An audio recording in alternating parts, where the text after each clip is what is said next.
Welcome to the channel. Today I will be giving you my Premier League predictions for the 23-24 upcoming season. On my TikTok, I always get the comments, Yank doesn't know ball, Americans shouldn't be talking about British football. Well, today I'm going to give you an informed Premier League prediction from an American living in New York City. Starting with the relegation places, in 20th and 19th, I have Luton Town and Sheffield United. You could interchange them, but for me, two newly promoted sides going straight back down to the championship. It's simple as they just don't have the talent or the budget to bring in the talent to be able to compete in the Premier League. It's a completely different level. And as much as I would love Luton to stay in because of their stadium practically being in someone's backyard, there's a reason it's in someone's backyard. They don't have the budget to build a new stadium, buy new players, and compete in the Prem. Moving to 18th place, and maybe the first surprise of the video, I have Everton going down. They flirted with the relegation zone last season, and this year I think they will actually do the drop. Bringing in Sean Dyche isn't the difference for me, and their form once he was brought in actually didn't improve that much, and then they didn't go and make any serious moves in the transfer market. They brought in Danjuma, but he's not a difference maker for me, and with Dwight McNeil and Demarai Gray being their leading scorers last season,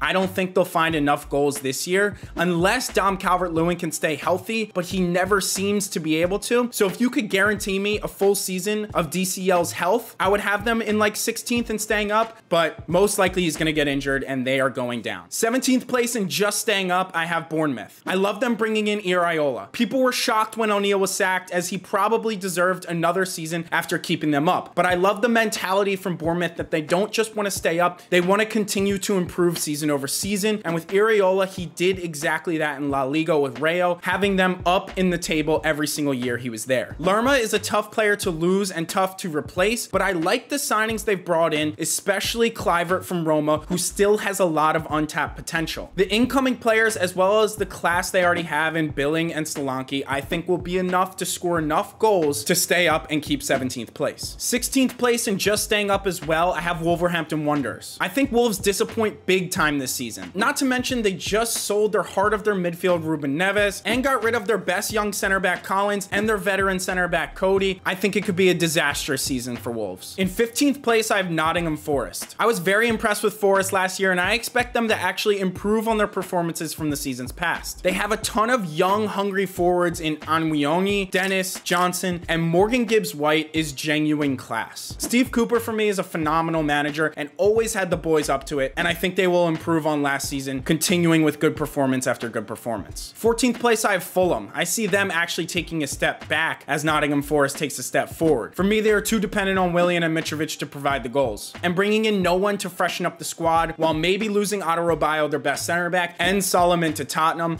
I think they will definitely struggle this season. 13th place, I have newly promoted Burnley. People think this is the Burnley of old with Sean Dyche packing it in and just getting draws and gritty results, but with Vincent Kompany at the helm, they played beautiful football in the championship. And yes, it is a jump up to the Premier League, but I think with his style and his Premier League experience, they will actually do extremely well. Nathan Tella is an electric player, and they brought in a good addition at center back from Mönchengladbach in Jordan Bayer, and I think they have a fantastic season building off what they did in the championship last. 12th place, I have West Ham, and this may even be a little high. At the time this was recorded, on Tuesday, August 8th, they may have had the worst window of all the Premier League teams. I think Edson Alvarez is a fine replacement for Declan Rice, but they haven't improved anywhere else. I do think they have enough talent sporadically through the squad in Jared Bowen and now Edson Alvarez to get a result here and there, as I don't think the bottom half of the table is that good, but I just don't see them having a massive improvement from last season. In 11th place, I have Brentford. Brentford were brilliant last year, finishing in 9th place, and Thomas Frank is a great manager, but losing Ivan Toney for half the season is going to make a massive impact on them. Mbeumo can hopefully provide enough for them during the first half of the season, and Nathan Collins from Wolves is a quality signing. But losing David Raya will definitely hurt them to Arsenal, but they are linked right now with Nico Gonzalez from Fiorentina for around 30 mil, which would be a great signing. In 10th place, I have Brighton and Hove Albion. Brighton have been one of the most fun teams to watch these past couple seasons under Roberto De Zerbi, but I feel like these departures are eventually going to catch up to them. McAllister played 35 games last season. Caicedo, who looks to be going, and it's not official at the time I'm recording this, but I think he will leave, played 37 games last season. And Roberto Sanchez, for me, was easily their best goalkeeper, and they've also lost him. Moving into the season, I think teams will have had ample time to figure out their play style, and they won't exactly be able to create the success that they've had over the past couple seasons. In 9th place, I'm going Crystal Palace. Eberechi, for me, is in my Premier League team of the season and is going to be a 100 mil plus player player when it's all said and done this year. Also, as of today, Olise has not gone to City or Chelsea, and if they manage to keep him and Eze, that's two brilliant, young, creative players that will be able to score loads of goals and provide loads of assists. Between Mateta and Edouard, they both have enough goals in them up top to secure a bunch of wins for Palace this year. Not to mention Anderson and Guéhi is also an extremely underrated center back partnership that is more than up to it in the Prem. With Johnston in goal, they should have a pretty formidable defense this year. Manchester United will finish in 8th place this season. This is my first huge call of this video, but I think they're going to have an absolutely turbulent season similar to Chelsea's season last year. Mount is the most overrated player in the entire Premier League for me, and Rasmus Højlund isn't going to hit the ground running like everyone expects him to, as he's a young striker who actually doesn't do very well in the build-up play. He's a good finisher, but he's not going to be able to distribute to create attacks for United to allow the likes of Fernandes and Antony to thrive around him. The fans are going to get restless very quickly, and they won't exactly know who to blame because Ten Hag is great, the players should be great, and the owner actually did spend over the summer, and I think it's going to create a very toxic environment with a lot of finger pointing, and similar to how toxic it was at Arsenal a few years ago. With Champions League football, I don't think they have the depth in the midfield, especially if they sell McTominay to West Ham. Fred is 30 and Eriksen and Casemiro are both 31, and I think the amount of minutes that they're going to be asked to play will eventually catch up to them. In 7th place, I'm going Aston Villa. Unai Emery is building something special at Villa. They have an extremely complete squad from top to bottom and had a sneaky great window. Pau Torres, Tielemans, and Diaby are all fantastic signings to add to an already talented squad. I also think Ollie Watkins will have a 20+ goal season this year and be on a different team making a big move after the season. 6th place, I'm going with Chelsea. If I had recorded this a couple of days previous to now, I probably would have had Chelsea in 4th and 5th because that's how much I rate Nkunku. But with Nkunku's injury, I think 6th place is a reasonable place for them to finish with him being out half the season. As a Tottenham fan, I love Mauricio Pochettino, and I think he's going to have this team firing as they have so much young, untapped talent on the squad, and that's what Poch does best, bringing young players to their best. Nico Jackson looks to be great, even though it's just preseason, he looks amazing, and I expect a huge season from Mudryk. He's going to put everyone back on notice why he was such a sought-after player in Europe. It also looks like they're going to get this Caicedo deal over the line, and if they can build a midfield once Nkunku is healthy with a pivot of Caicedo and Enzo sitting with Nkunku at the 10, that for me maybe is the best midfield in all of the Prem. Then finally, Reece James and Ben Chilwell as the wingbacks I think can create something similar to what they had at Tottenham with Danny Rose and Kyle Walker making those overlapping runs and getting bags of assists. In 5th place, I have Arsenal, just missing out on Champions League football. I truly think Arsenal caught lightning in a bottle last season, and I see a big regression year from them. They also have Champions League football to worry about. While I think Rice and Timber were great signings, for me, Havertz is one of the worst signings of the summer. With Jesus out injured, Havertz is going to be forced to play in a position that he doesn't like around the number 9, similar to what he did at Chelsea. And then you look at Havertz, Saka, and Martinelli as your front 3. I don't actually think their final product is good enough for me. They're creative players who can create a lot, create chances, but none of them are deadly in front of goal that are going to give you a 20+ goal season. And I know a lot of people will tell me that that's not Arteta's style of play, that they don't need a lethal number 9, but this season with how deadly the top 7, 8 race is going to be, I think that is actually something they're going to miss out on. In 4th place, I have Newcastle United. What Eddie Howe has done since taking over Newcastle is something special. The funds that have been brought in by the new owners definitely help, but the system that he has implemented is really, really great. Bruno G with the new signing Tonali is going to create a dominant midfield, and they also have tons of depth and attack, which will be huge with Champions League football to deal with as well this season. And the signing of Livramento for me to give depth at right back with Trippier, who is getting older with all the matches they'll have to play, is a really low-key but smart signing by Newcastle. In 3rd place is Tottenham Hotspur. The boys are back, and we will be firing. Vibes FC is back. Ange Ball is truly a thing of beauty, finally getting back to playing exciting attacking football, which we haven't seen in a while due to the likes of Nuno, Mourinho, and Conte. As of right now, it looks like Harry Kane is staying, and the connection between him and James Maddison is going to be something special to watch. Kane hasn't had a creative number 10 like that since Eriksen left the club. I think we've done a ton of good business this year, but what's not being talked about is Giovanni Lo Celso, who was on loan last year, isn't technically a new signing, but he looks to be in Ange's plans, and he's a great midfielder